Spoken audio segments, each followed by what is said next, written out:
రాష్ట్రంలో 29 లక్షల ఎకరాల్లో రైతులు నష్టపోయారని వైసీపీ రాష్ట్ర ప్రధాన కార్యదర్శి ఎంవీవీఎస్ నాగిరెడ్డి అన్నారు. వైసీపీ పార్టీ కార్యాలయంలో ఏర్పాటు చేసిన మీడియా సమావేశంలో ఆయన మాట్లాడుతూ, నష్టపోయిన రైతులందరికీ రాష్ట్ర ప్రభుత్వం న్యాయబద్ధంగా నష్టపరిహారం చెల్లించాలని కోరారు. మొంతా తుఫాన్ ప్రభావంతో గ్రామీణ ప్రాంతాల్లో ఆర్థిక వ్యవస్థ కుప్పకూలిపోయిందని చెప్పారు. గ్రామాలు బాగుంటేనే పట్టణాలు బాగుంటాయని తెలిపారు. రైతులకు నష్టపరిహారం చెల్లిస్తేనే రాబోయే రెండో పంట సాగుకు కృషి చేస్తారని చెప్పారు. ఇప్పటికే రాష్ట్రంలో 10 లక్షల మంది రైతులు వలసపోయారని గుర్తు చేశారు. రాష్ట్రంలో ఆర్థిక వ్యవస్థను కాపాడాలని, అలాగే చిన్న సన్నకారు రైతులందరికీ న్యాయం చేయాలని తెలిపారు. ప్రకాశం జిల్లాలో పొగాకు పంటలు పూర్తిగా దెబ్బతిన్నాయని, దెబ్బతిన్న ప్రాంతాలను సందర్శించి న్యాయంగా నష్టపోయిన ప్రతి ఒక్కరికి నష్టపరిహారం చెల్లించాలని డిమాండ్ చేశారు. ఈ కార్యక్రమంలో వైసీపీ జిల్లా అధ్యక్షులు బూచేపల్లి శివప్రసాద్ రెడ్డి, ఒంగోలు అసెంబ్లీ అధ్యక్షులు చుండూరు రవి, రైతు విభాగం రాష్ట్ర అధ్యక్షులు రామారావు, రైతు సంఘం నాయకులు, వైసీపీ కార్యకర్తలు తదితరులు పాల్గొన్నారు. ఈరోజు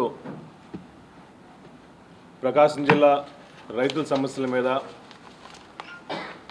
ప్రకాశం జిల్లా రైతులు ఏమేమి పంటలు వేసారో దాని గురించి అవగాహన కోసం పెద్దలు, సీనియర్ నాయకులు, రాష్ట్ర జనరల్ సెక్రటరీ గారు, అగ్రికల్చర్ బోర్డు అడ్వైజర్ అయిన నాగిరెడ్డి గారికి, మా స్టేట్ ప్రెసిడెంట్ రైతు సంఘం ప్రెసిడెంట్ రామారావు గారికి, ఎక్స్ఎమ్మెల్యే రమేష్ అన్న గారికి, బ్రహ్మారెడ్డి గారికి, రవణ గారికి, మిగిలిన పెద్దలందరికీ మరీ నమస్కారాలు. ఈ రాష్ట్రంలో చంద్రబాబు నాయుడు గారు ముఖ్యమంత్రి అయిన తర్వాత రైతులు ఎన్నో సమస్యలు పడుతున్నప్పటికీ ఆ సమస్యల్ని ఆదుకోకుండా ఎన్నో ఇబ్బందులు పెడుతుంటూ రైతులకు ఇబ్బందులు పెడుతున్నారు. దాంట్లో భాగంగా మొన్న జరిగిన మొంతా తుఫాన్లో ప్రకాశం జిల్లాలో సుమారుగా 30,000 ఎకరాలు పంట నష్టం జరిగింది. దాని గురించి తెలుసుకోవడం కోసం అగ్రికల్చర్ టీం కూడా అందరూ రావడం నిజంగా సంతోషంగా ఉంది.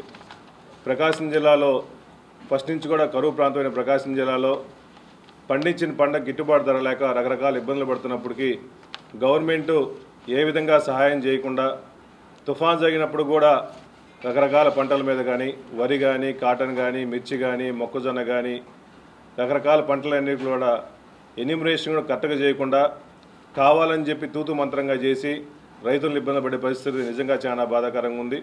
మేము డిపార్ట్మెంట్ వాళ్ళకి కూడా, అగ్రికల్చర్ డిపార్ట్మెంట్కి కూడా చాలాసార్లు చెప్పున్నాము. వాళ్ళు గ్రామ స్థాయిలో ఉన్న విలేజ్ అగ్రికల్చర్ అసిస్టెంట్లు కూడా వాడుకోకుండా మొక్కజొన్న కానీ మిగిలిన ప్రాంతాల్లో కొన్నిసార్లు మిర్చికి హార్టికల్చర్ డిపార్ట్మెంట్ కూడా వాళ్ళు సరిగా ఎన్యూమరేషన్ చేయకుండా రైతులకు ఇబ్బంది చేస్తున్నారు. దయచేసి కలెక్టర్ గారు ఇన్వాల్వ్ అయ్యి ప్రతి ఒక్కరికి డ్యామేజ్ అయిన ప్రతి ఒక్కరి అందరూ కూడా ఆదుకోవాలని చెప్పేసి మనస్ఫూర్తిగా తెలియజేస్తూ వైఎస్ఆర్ పార్టీ తరఫున డిమాండ్ చేస్తున్నాము. అదేవిధంగా నిన్న జరిగిన ఈ మెడికల్ కాలేజీని చంద్రబాబు నాయుడు గారు 10 మెడికల్ కాలేజీలని ప్రైవేటీకరణ చేయడం నిజంగా చాలా బాధాకరం అని చెప్పేసి రాష్ట్ర స్థాయిగా కోటి సంతకాల సేకరణలో భాగంగా ప్రకాశం జిల్లాలో అన్ని కాన్స్టిట్యున్సీలో చాలా చక్కగా రైతు సంఘ వైఎస్ఆర్ కాంగ్రెస్ పార్టీ లీడర్లు కానీ, ప్రజలు కానీ, చదువుకున్న వాళ్ళు కానీ, ఉద్యోగవంతులు కానీ అందరూ ఈ ప్రోగ్రాం వచ్చి జయప్రదం చేసినందుకు ప్రతి ఒక్కరు కూడా మరీ మా ధన్యవాదాలు చెప్పుకుంటూ ముందుగా నమస్కారం. సహజంగా ఆంధ్రప్రదేశ్లో కరువు అనగానే అనంతపురం జిల్లాని కరువు జిల్లా కింద చెప్తారు. అంటే లోయెస్ట్ వర్షపాతం రాజస్థాన్లోని జైసల్మేర్ తర్వాత అనంతపురం అనేది.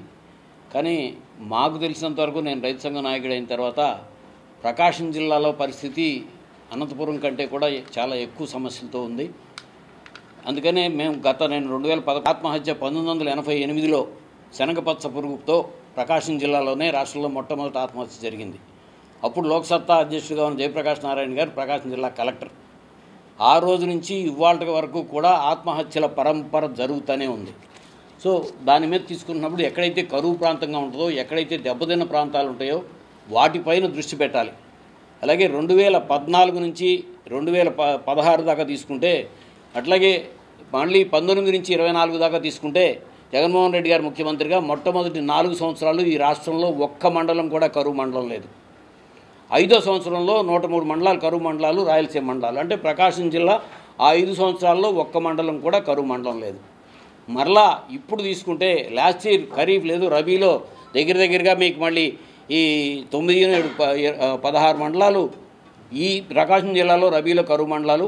ఇప్పుడు ఈ ఖరీఫ్లో కూడా ప్రకటించిన 37 మండలాల్లో 3 అంటే ఆ 15 రోజుల్లో సాగు జరిగిందంటే ఎక్కడన్నా మిర్చి కానీ, లేకపోతే ఎక్కడన్నా పొగాకు అయినండి, ఎక్కడన్నా ఇవి ఆడ లెక్కల ప్రకారమే 25,000 ఎకరాలు కంప్లీట్గా డ్యామేజ్ అయిపోతుంది. అంటే 25,000 ఎకరాలు అప్పుడు జరిగితే వాళ్ళది సాగు జరిగిన 3,07,000 ఎకరాల్లో 30,000 ఎకరాలకు మాత్రమే నష్టపోయినట్టుగా దానికి 27 కోట్లు ఇన్పుట్ సబ్సిడీ ఇస్తుందని చెప్పి రికమెండ్ చేశారు. అంటే ఈ దగ్గరే మొట్టమొదటి నుంచి జగన్మోహన్ రెడ్డి గారు చెప్పింది, మేము చెప్తుంది కూడా, నష్టపోయిన రైతుకి రైతు కంట కన్నీరు కారిస్తే అది ప్రభుత్వానికి మంచిది కాదు. కానీ దాన్ని అంతా కూడా నష్టాన్నంతా మనం తొలగించేయగలుగుతామని కాదు, కనీసం మనం ఉన్నామనే భద్రత వాళ్ళకి ఒక భరోసా ఇవ్వాలి.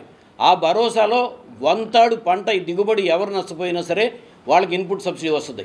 దీంట్లో కూడా 60% గవర్నమెంట్ ఆఫ్ ఇండియా నుంచే వస్తుంది, 40% స్టేట్ గవర్నమెంట్ ఇచ్చేది. దీనిలో మీరు చేస్తున్న అన్యాయం 390 కోట్లు చిల్లరేమో రాష్ట్రం మొత్తం జరిగిందని, 4 లక్షల లోపే మొత్తం నష్టం జరిగిందని చెప్పి ఇచ్చారు. దాంట్లో 30,000 ఎకరాలు మాత్రమే ప్రకాశం జిల్లాకి ఇచ్చారు.